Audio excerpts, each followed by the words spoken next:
Bismillahirrahmanirrahim. Assalamualaikum warahmatullahi wabarakatuh. Alhamdulillahirabbil alamin wassalatu wassalamu ala nabiyyina Muhammadin Rasulullah sallallahu alaihi wasallam wa ala alihi wa ashabihi ajma'in. Amma ba'd. Alhamdulillahirabbil alamin. Kembali lagi bersama kami di Sinyal Islam Indonesia. Apa kabar pecinta Sinyal Islam Indonesia? Kembali lagi bersama saya Mizan Al-Farizi, ditemani dengan guru kita semua, Ustaz Fadil Al-Maki. Apa kabar Ustaz? Sehat? Alhamdulillah. Itu gimana? Sehat? Alhamdulillah. Nah, hari ini insyaallah biiznillah, dengan izin Allah, kita akan membahas tema Ramadan. Betul Ustaz? Iya, tema Ramadan. Kali ini. Nah, ini Mizan, kita tema Ramadan ini insyaallah akan membahas Ramadan bersama Al-Quran. Insyaallah. Gimana? Kita lanjut nih. Oke. Baik. Bismillahirrahmanirrahim. Assalamualaikum warahmatullahi wabarakatuh. Alhamdulillah rabbil alamin. Allahumma salli wa sallim wa barik ala sayyidina wa maulana Muhammad wa ala alihi wa sahbihi ajma'in.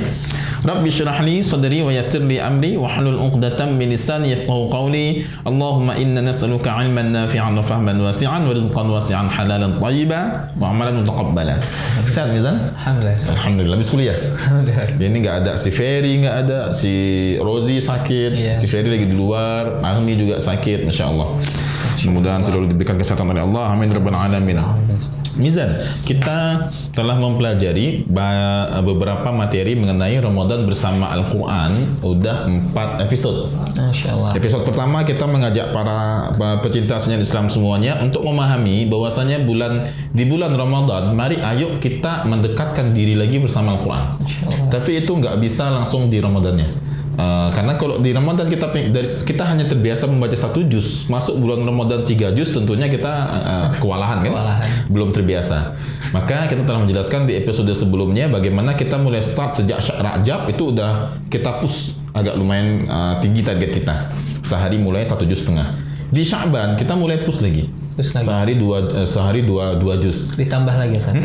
Sehari 2 juz. Nanti di bulan pertengahan Sya'ban naik lagi 2,5 juz. Naik lagi. Satu pekan sebelum Ramadan kita udah terbiasa 3 juz.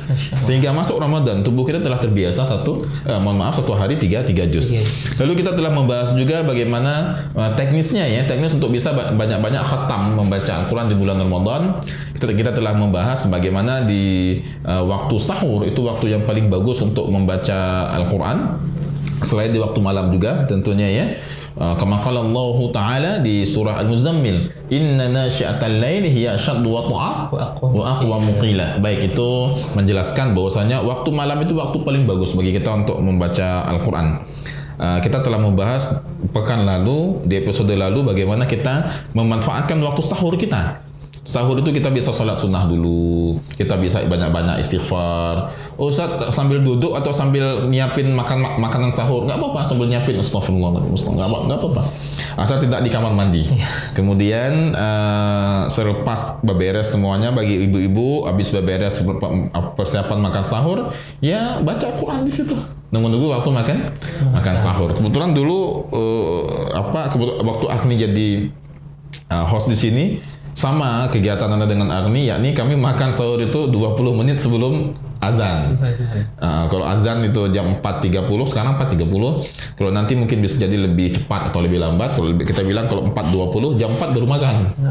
Jadi kalau bangun jam 3 atau bangun jam setengah 4, jam setengah 4 sampai jam 4 itu waktu untuk sholat sunnah, untuk istighfar, untuk berdoa, dan juga untuk baca Al-Quran. Jadi tidak langsung makan ya? Tidak langsung makan. Kita gunakan waktu untuk sholat sunnah, kemudian untuk zikir, istighfar. Sholat sunnah dengan ketentuan tertentu, nggak mungkin sambil siapin makan habis sholat, nggak bisa kan. Kita sholat sunnah, kemudian selepas itu bisa sambil istighfar, sambil beberes. Ustaz, kalau beberes sambil baca Quran, kalau hafal tak masalah. Kalau nggak hafal ini jadi pertanyaan. Kemudian setelah kita jelaskan bagaimana konsep kita untuk memanfaatkan waktu sahur menjadi lebih barokah juga, maksudnya banyak amalan ibadah kita amalkan di situ. Lalu kapan lagi waktu yang bagus untuk kita membaca Al-Quran? Tadi kita singgung Inna nasyi'atal lail hiya syaddu wat'a wa aqwamu qila. Di sini saya akan sedikit maksud ayat ini menjelaskan waktu malam itu bacaan Al-Qur'an kita itu benar-benar meresap banget ke dalam hati. Syaddu wat'a wa aqwamu qila, yakni kalimat apapun yang diucapkan di waktu itu akan sangat membekas. Baik kita baca kitab, kita baca hadis, itu akan sangat masuk ke dalam hati kita, sangat mudah kita memahaminya, apalagi Al-Qur'an. Wa aqwamu qila, yakni benar-benar menancap kalimat tersebut, benar-benar menancap di dalam hati kita. Wa aqwam, kuat sekali. Kenapa? Karena di waktu malam umumnya manusia udah terlepas dari kesibukannya. Iya, betul sangat. Nggak ada lagi jadwal kuliah kecuali nugas. Nugas paling sampai jam 9, jam 10, ada juga sampai jam 11, ada juga sampai jam 2, jam 12. Tapi setelah itu kalau selesai tugas jam 10 udah agak tenang ya. Udah agak tenang, kemudian suasananya juga tenang, nggak ada berisik, nggak ada kesibukan ini itu, nggak ada lagi deru mobil yang luar biasa di kota-kota besar mungkin padat. Jiwa kita udah mulai tenang, pikiran kita tenang, sehingga ketika kita baca Al-Quran benar-benar merasap ke dalam hati kita. Dan di kitab At-Tibyan fi Adabi Hamalatil Quran yang ditulis oleh Imam Nawawi, ada beberapa penjelasan mizan mengenai adab seorang penghafal Al-Quran. Di sini yang menarik bagiannya ya, di antaranya faslun fil muhafazati 'ala al-qira'ati bil lail, menjelaskan yakni menjaga hafalan di malam hari. Menjaga hafalan di malam hari. Yang bagi an yakuna i'tina'uhu, sebagiannya si penghafal Al-Qur'an tadi, Al-Qur'an tadi itu benar-benar memberikan perhatiannya. Biqira'atil lail, memberikan perhatiannya pada malam hari aktsar, lebih banyak isim tafdil. Iya. Di sini menunjukkan kepada kita agar kita ini benar-benar memberikan perhatian untuk waktu di malam hari itu, lebih banyak kita membaca Al-Qur'an dalam tahap menjaga hafalan kita. Aksar. Qala Allah Ta'ala, Allah berfirman, min ahlil kitabi ummatun qa'imatun yatluna ayatillah ana al-lail. Dan dari ahli kitab dulunya itu ada mereka yang membaca ada umat, ada golongan qa'imah yang mereka itu mau berdiri dan ini di malam hari untuk membaca ayat-ayat Allah. Ayat-ayat Allah di situ menjelaskan kepada kita, yakni ada golongan yang mereka mau untuk membaca ayat-ayat Allah walaupun di malam hari. Dan di sini qa'imah, orang yang benar-benar mau berdiri, mau berjuang dia. Bukan cuma baca biasa saja. Naam. Bacanya itu ana al-lail, di malam hari. Masya Allah. Wahum yasjudun. Naam. Yu'minuna billahi wal yawmil akhir wa ya'muruna bil ma'ruf wa yanhauna 'anil munkar wa yusari'una fil khairat. Dan mereka menyuruh beriman kepada Allah, pada hari akhir, menyuruh yang ma'ruf, mencegah dari munkar, ila akhir ayat. Yang memberikan perhatian kita di sini, yakni ada golongan, ada orang-orang, ada hamba Allah yang mereka mau berdiri di malam hari untuk membaca Al-Qur'an. Masya Allah, luar biasa ini. Di sini ada penekanan bahkan ana al-lail. Di waktu malam hari. Sahabat kami sekalian. Dan juga ada beberapa hadis menjelaskan bahwasannya kelebihan dari solat malam itu benar-benar menjadi satu kemuliaan bagi seorang mukmin. Di sini dijelaskan juga an Sahal wa rawa at-Tabrani wa ghairuhu an Sahal bin Sa'ad radhiyallahu anhu an Rasulillah sallallahu alaihi wasallam. Imam Tabrani meriwayatkan sini hadis Rasulullah SAW bersabda, qala syaraful mu'min qiyamul lail, kemuliaan seorang mukmin itu terletak pada maunya dia untuk salat malam. Kemuliaan seorang mukmin yakni pada salat malam, pada salat malamnya itu jelas sekali keimanannya. Naam. Dan banyak sekali hadis-hadis yang menjelaskan mengenai qiyamul lail. Wal hadits wal athar, hadis dan juga athar perkataan para sahabat tabi'in dan tabi' ulama semuanya itu banyak sekali menjelaskan mengenai bagaimana kita menjaga bacaan Al-Qur'an kita di malam hari. Baik, sahabat kami pecinta sejarah Islam Indonesia yang dirahmati Allah, bab ini mengajarkan kita kalau kita memang benar-benar ahlul Quran, kalau kita walaupun punya hafalan 1 juz 30, juz 29 ataupun cuma hafalan surat Al-Baqarah saja, tidak semua kita hafal, tapi mengajarkan kepada kita hendaknya kita mau memberikan perhatian yang besar untuk murajaah bacaan kita di malam hari. Atau tidak punya hafalan sama sekali, misal kita nggak punya hafalan Izan, dan kita ingin berjuang untuk menjadi ahlul Quran. Ustaz, ini Ramadan, kami ingin mulai start kami bersahabat dengan Al-Quran. Baik, walaupun kita hanya membaca dan mentadabburi, belum sampai ke tahap menghafalnya, gunakanlah waktu di malam hari untuk banyak-banyak membaca Al-Quran. Kita buka Al-Quran nggak banyak yang ganggu. Kalau nggak pegang HP, kalau pegang HP ya banyak gangguan. Naam. Lalu bagaimana Ustadz yang baiknya teknis bagi kita untuk banyak-banyak baca Al-Quran di malam hari? Yang pertama, antum selesai makan buka puasa jam berapa itu? Jam 6 lebih 15. Oke. Itu habis sholat maghrib langsung. Iya. Karena tinggal di masjid jadinya iya. Baik, kalau yang saya amalkan, saya jarang untuk makan berat selesai sholat maghrib. Anda jarang. Kenapa? Kadang agak sedikit kurang nyaman saat rukuk dan sujud sholat isya. Apalagi kalau ngimamin kan nggak nyaman di perut. Walaupun makannya nggak banyak, tapi tetap nggak nyaman. Yang Anda amalkan selesai sholat maghrib itu cuma makan ringan. Makan ringan. Takjil, bubur, bala-bala gimana Ustaz? Saran saya yang tepung-tepung jangan dulu lah. Bukan berarti bala-bala itu nggak baik dimakan, bukan. Makan kurma, makan bubur, ya tak mengapa. Makan yang manis-manis mungkin ya. Sebaik-baik untuk buka puasa itu dengan apa kita untuk berbukanya itu tentunya dengan air putih dengan kurma tadi. Dengan air putih dengan apa? Dengan kurma. Dengan kurma. Air putih air yang paling bagus apa? Air zam-zam. Itu tentunya air yang paling bagus. Dengan air putih dengan kurma. Nah, Anda sendiri kalau mau buka itu air putih dulu. Air putih, makan kurma. Kalau Anda lihat ada apa? Sirup-sirup atau ada jus-jus itu baru Anda konsumsi. Jadi bukan jus dulu, air putih itu. Air putih dulu. Baik. Kemudian selepas itu salat maghrib. Jadi untuk membatalkan saja. Lalu salat maghrib, selesai salat maghrib, ini waktu panjang. Masih ada 30 menitan. Sambil menunggu isya. Sambil menunggu isya, itu kita bisa baca. Kalau kita bacanya cepat, orang hafal 1 juz. Anda tuh membaca 1 juz berapa menit? 30 menit. 30 menit, karena hafal. Yes. Kalau belum hafal ya tentunya butuh waktu 40. Kang Wahyu 1 juz berapa menit kan? 45. Minimal antara maghrib dan isya sebelum untuk tarawih dapat setengah juz. Ya berangkatnya sebelum azan juga kan? Mentadrun shalah, kita menunggu azan berkumandang, kita menunggu salat. Gunakan waktu setengah jam.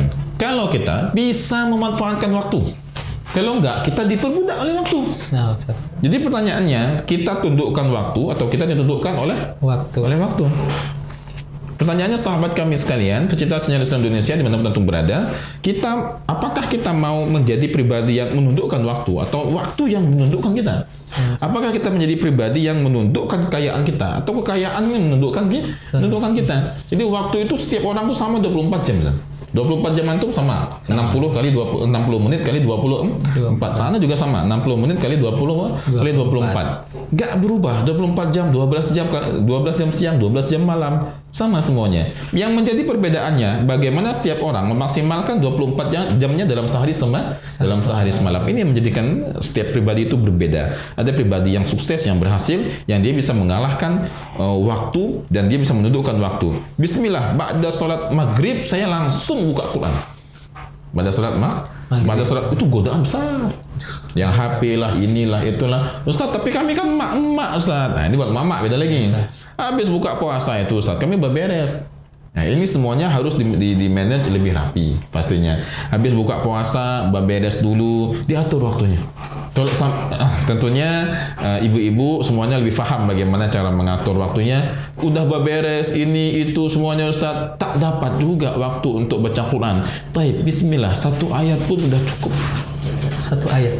Karena emak-emak tuh nggak ada habis kerjanya, sampai semua penghuni rumah tidur baru selesai kerjanya. 1 ayat pun cukup. 1 ayat pun cukup. Menunggu waktu azan azan isya berkumandang atau menunggu kita berangkat ke masjid. Ustaz, cuma tepat 1 menit. Ini udah pakai mukena semuanya, beresin dapur, beres ini itu semuanya pakai mukena untuk mau berangkat sholat isya. Cuma sisa ini 10 menit sebelum azan, Ustaz, atau 15 menit sebelum azan. Buka sebentar. Perjalanan berapa menit ke masjid? 5 menit ke masjid ataupun 10 menit. Ini pun dihitung kalau orang yang betul-betul jaga waktu, Ini ke menit 7 menit perjalanan ke masjid ataupun perjalanan ke masjid 5 menit atau 7 menit. Waktu 15 menit lagi. Dapat 8 menit untuk baca Al-Qur'an. Bismillah. Antara kita mau diperbudak oleh waktu atau kita memperbudak waktu. Kita memperbudak waktu, dapat. Lalu pulang sholat isya, ini nikmat sekali nih. pulang sholat isya, Bapak, Ibu, dan juga sahabat kami, adik-adik mahasiswa, adik-adik kami semuanya, akan teteh sekalian, pulang sholat isya dan sholat tarawih ini waktu yang paling nyaman untuk kita mau murajaah Al-Quran. Pulang sholat isya dan tarawih di masjid, buka Quran dulu di rumah. Buka Quran dulu dan perut kita tuh kan masih agak-agak kosong. Ustaz, kalau makan dulu boleh? Tak mengapa, silahkan. Mau makan dulu. Oh, mau ngaji dulu Ustaz? Tak mengapa. Intinya pulang dari masjid itu ada jadwal kita untuk Al-Quran. Apakah kita makan dulu ataupun kita baca Quran? Baca Quran dulu. Yang Ustaz amalkan yang mana? Makan dulu. Kalau Anda makan dulu, karena kalau terlalu lemes juga nggak ini kan, nggak kuat untuk ngaji. Anda makan dulu, selesai makan ngemil kurma. Ada orang yang merokok, kita nggak merokok, ngemil kurma. Biasa kebiasaan saya habis makan ngemil kurma 3, 5 atau 7 butir. Oke, udah aman. 5 sampai 10 menit buka Quran. Itu kalau selesai dari masjid jam berapa? Setengah 9 ngobrol sebentar sama bapak-bapak pengurus DKM, kita bilang 15 menit, 10-15 menit. Jam 8.45 pulang ke rumah makan laki-laki agak cepat makan. 10 menit selesai makan, kemudian mau bikin kopi atau apa, makan kurma sampai jam 9 atau jam 9 lewat 10. Kita bilang untuk mentok sampai jam 9 lewat 15. Pasang target. Kalau saya pulang mau makan dulu. Berapa lama? Maksimal setengah jam buka Quran, baca 1 juz Al-Quran. Berapa satu? Langsung duduk 1 juz. Selepas itu habiskan waktu bersama keluarga. 1 juz kalau dimulai dari jam 9.15 maka selesai jam 9.45. Sisanya waktu keluarga sampai beranjak tidur. Masya Allah, ini waktu yang sangat indah di bulan Ramadan. Bagaimana di malam hari pulang dari taraweh kita baca Al-Quran. Panggil anak-anak semuanya, silakan. Anak-anak mau pegang HP silakan, tak apa. Tapi pulang udah makan berat, oke. Mama tunggu 15 menit, nanti kita buka Quran ya, ngaji Quran semuanya ya. Bismillah. Jadi waktu kita termanage untuk Al-Quran. Iya. Kalau enggak, waktu berlalu kita disayat oleh waktu. Waktu ke-save. Waktu seperti pedang. Kalau kita nggak atur besok mau ngapain kita, waktu yang ngatur kita. Dah tidur, rebahan, HP, scroll terus. Habis nanti sia-sianya. Tapi kalau kita dah atur, besok ingat juga kita harus kasih waktu keluarga, waktu untuk diri sendiri.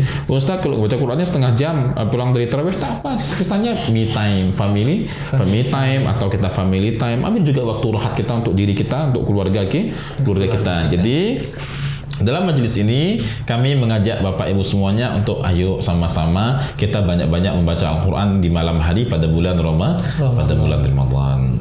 Barakallahu fikum, silakan ditutup Miza. Alhamdulillah, Masya Allah.